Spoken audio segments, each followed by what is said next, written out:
안녕하세요 여러분, 성공합시다. 하나님이 우리에게 충분한 복을 주셨죠. 근데 누리지 못하는 경우가 되게 많아요. 그 이유가 뭘까요? 오늘 본문이 딱 알려주는데요, 이 문제점 붙들고 충만한 복을 누리는 복된 인생 살기로 해요. 자, 1절, 이스라엘 자손이 그 땅을 정복한 뒤의 일이다. 이스라엘 자손 온 회중이 실로에 모여서 거기에 회막을 세웠다. 자, 이스라엘 자손이 가나안 땅을 정복한 뒤의 일이래요. 그들이 실로에 모여서 하나님의 임재를 상징하는 회막을 세웠대요. 실로는 안식, 평화라는 뜻이고요. 우리가 잘 아는 샬롬과 같은 어원이에요. 그러니까 이 실로는 안식의 처소라는 의미가 담겨 있죠. 실로는요, 지도에 딱 보면 아시겠지만 지리적으로 가나안 중심의 위치에서 모든 지파가 오기가 쉬웠고요. 사사 시대부터 다윗 이전까지 예배의 중심지가 되었어요. 자, 우리가 지금 땅 분배를 보고 있는데 지금 분배받은 사람이 많지 않아요. 유다 지파, 요셉 지파, 므낫세 지파잖아요. 나머지 땅 분배를 마치기 전에 먼저 이 회막을 세우는 이유가 있어요.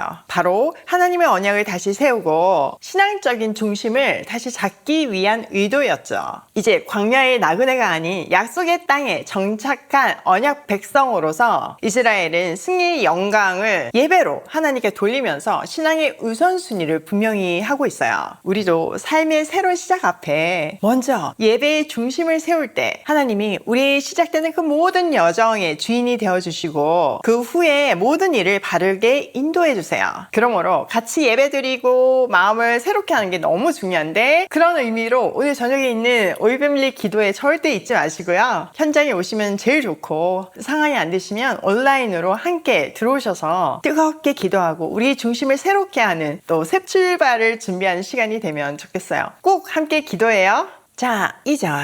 그러나 이스라엘 자손 가운데 유산을 아직도 받지 못한 지파가 7이나 남아 있었다. 그래서 여호수아가 이스라엘 자손에게 이렇게 말하였다. 당신들은 어느 때까지 주 당신들 조상의 하나님이 당신들에게 주신 땅을 차지하러 가기를 미루겠소. 아직 7지파가 땅을 분배받지 못했다고 기록하고 있죠. 그런데 여호수아가 그들에게 책망을 하고 있어요. 주신 땅을 차지하러 안 가고 있고 지체하고 있다는 책망이죠. 하나님이 이미 유업을 주셨잖아요. 가나안 땅을 주셨잖아요. 그런데도 그들은 두려움과 안일함에 안주하면서 죽지 않을 만큼 사니까 그냥 눌러 앉아서 순종을 미루고 있었던 거죠. 이들은 왜 정복을 지체하고 있었을까요? 그 이유를 우리가 좀 살펴보면, 첫 번째는 이미 유다 지파가 엄청나게 좋은 땅을 차지했잖아요. 또 요셉 지파도 큰 땅을 차지했잖아요. 거기에 대해서 상대적 박탈감을 느낄 수 있었고요. 두 번째는 전쟁이 계속됐잖아요. 그러니까 이 긴 전쟁 여정에 심신이 지쳐서 의욕이 어느 정도 꺾였다고 볼 수도 있는 거죠. 세 번째는 지금 남아있는 족속이 쉬운 족속이었으면 얼른 정복했을 거잖아요. 근데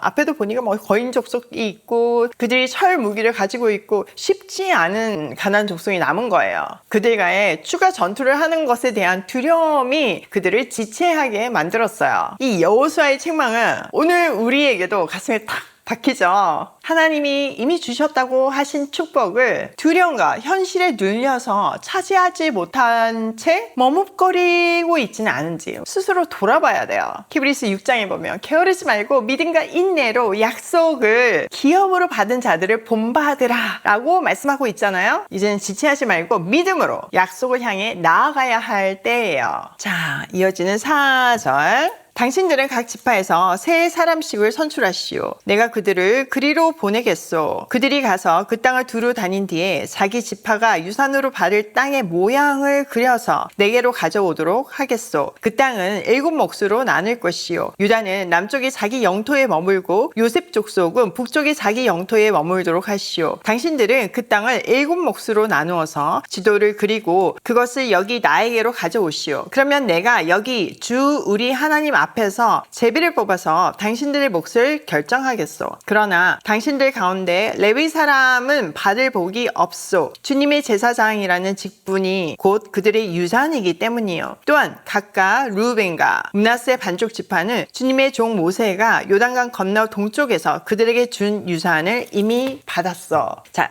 여호수아는 구체적으로 조치를 취하죠. 각 지파별로 3사람씩 대표를 뽑으래요. 그리고 그들을 정복할 땅으로 보내서 지도를 그려오라는 거예요. 그렇게 총 21명의 대표들은 분배되지 않은 땅을 직접 탐사해서 지도에 나누어 그리는 임무를 받아요. 이것은요, 분쟁 없이 공정하고 객관적으로 분배하기 위한 지혜로운 방식이었어요. 그리고 여호수아는요, 분배의 큰 틀도 정리해요. 이미 유다는 남쪽, 요셉 집안 북쪽을 차지했으니까 나머지 땅을 7이 나누라는 거죠. 더불어서 레위 지파는 하나님이 기업이 되었잖아요. 그러니까 받을 땅이 없대요. 분명하게 몫을 받고 시작하죠. 그러니까 이제 그려온 땅은 7지파들의 땅이라는 거예요. 이처럼 여호수아는 분배의 순서와 기준을 질서 있게 세움으로써 모든 과정이 하나님의 뜻에 따라 조화롭고 평화롭게 진행되도록 인도해요. 이 장면은요, 하나님께서 믿음으로 준비하고 순종할 때 복을 향한 밑그림을 그려가게 하신다는 원리를 우리가 배울 수 있는 거죠. 그러니까 믿음은요, 막연한 기다림이 아니에요. 기도하며 준비하며 행동하는 순종 속에서 구체화되는 거예요. 자, 8절. 그 땅의 모양을 그리러 가는 사람들이 떠나려 할 때 여호수아가 그들에게 지시하였다. 가서 그 땅을 두루 다녀보고 그 지도를 그려서 내게로 돌아오시오. 내가 여기 실로에서 주님 앞에서 제비를 뽑아서 당신들의 몫을 결정하겠소. 그 사람들이 가서 그 땅을 두루 다니며 성읍의 명단을 작성하여 책에 7몫으로 그려서 실로의 진에 있는 여호수아에게 돌아왔다. 실로에서 여호수아는 주님 앞에서 제비를 뽑고 거기에서 그는 이스라엘 자손의 각 지파에게 그 땅을 나누어 주었다. 자, 각 지파의 3명의 대표들은 여호수아의 명령에 따라 출발해서 각 지역을 다 조사하고 성읍 리스트를 다 작성해가지고 지도를 만들어 돌아와요. 7등분으로 나누어 오죠. 여기서 이제 여호수아는 실로에서 하나님 앞에서 제비를 뽑아서 이 7지역을 7지파에게 기업으로 나누어줘요. 이 과정은요, 단순한 행정 절차가 아니라 하나님의 뜻에 온전히 맡기는 믿음의 행위였어요. 이 당시는 제비 뽑기가 하나님의 뜻을 알아보는 그런 수단으로 쓰였잖아요. 지금은 이제 우리 안에 성령이 내주하시니까 이게 성령의 인도하심을 받으면 되잖아요. 그래서 여호수아는 사람의 지혜보다 하나님의 주권을 더 신뢰하며 결정하기 위해서 이때 제비를 뽑은 거예요. 또 모든 지파는요, 제비 뽑기의 결과를 하나님의 뜻이라고 받아들이고 순종해요. 그 누구도 불평했다고 기록되어 있지 않잖아요. 모두가 하나님의 주권을 인정하며 감사함으로 그 땅을 받은 태도를 잘 보여주고 있죠. 사실 앞에서 요셉 지파가 불만을 토로한 적이 있잖아요. 그런데 여호수아의 권면에 따라 결국 자기가 받은 땅을 책임지고 개척해 나가요. 우리도 마찬가지예요. 하나님은요, 각 사람에게 가장 합당한 몫을 선하게 나누어 주시는 분이세요. 각 지파의 분량대로 주시는 하나님의 분깃에 감사함으로 순종할 때 그 자리가 바로 하나님 나라의 풍성한 기업이 되는 자리예요. 지금 우리가 본 이 여호수아 18장의 분배 장면은요, 신앙과 순종, 실천과 하나님의 인도가 어우러지는 아주 아름다운 현장이에요. 분배를 미루고 있던 지파에게 여호수아는 믿음으로 결단을 촉구했고 사람들은 구체적인 순종과 실천으로 응답했죠. 그리고 최종 결정은 하나님 뜻에 맡겼어요. 우리 삶에도 분명히 하나님이 분명 내가 너에게 주었다 라고 하시지만 그 기업을 믿음으로 차지하려는 우리의 결단과 구체적인 행동이 필요해요. 오늘도 하나님이 허락하신 약속의 기업을 향해서 지체하지 말고 믿음으로 전진하는 우리가 되기로 해요. 자, 오늘 내용을 우리 삶에 한번 적용을 해보면 첫 번째, 하나님의 일을 시작할 때 예배가 중심이 되어야 한다. 여러분 오늘 저녁에 기도회 꼭 오세요.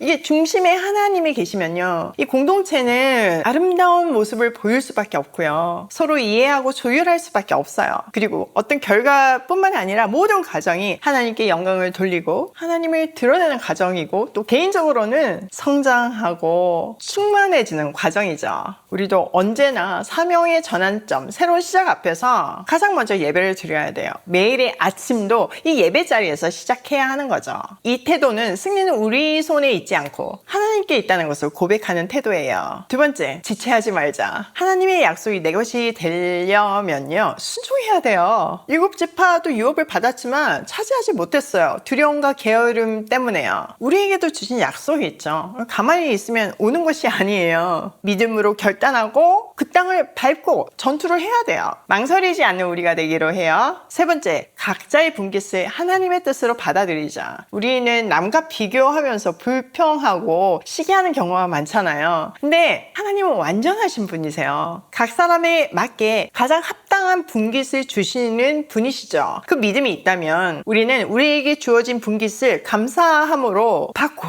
그것을 통해서 하나님께 영광 올려드리는 삶을 살 수 있어요. 그러므로 옆을 막 보면서 시기하거나 더 좋은 땅을 찾기보다는 내게 맡기신 땅을 더 좋게 만들기 위한 순종이 중요해요. 오늘도 받은 것을 충만히 누리는 하루가 되길 소원하며 고고싱 해요.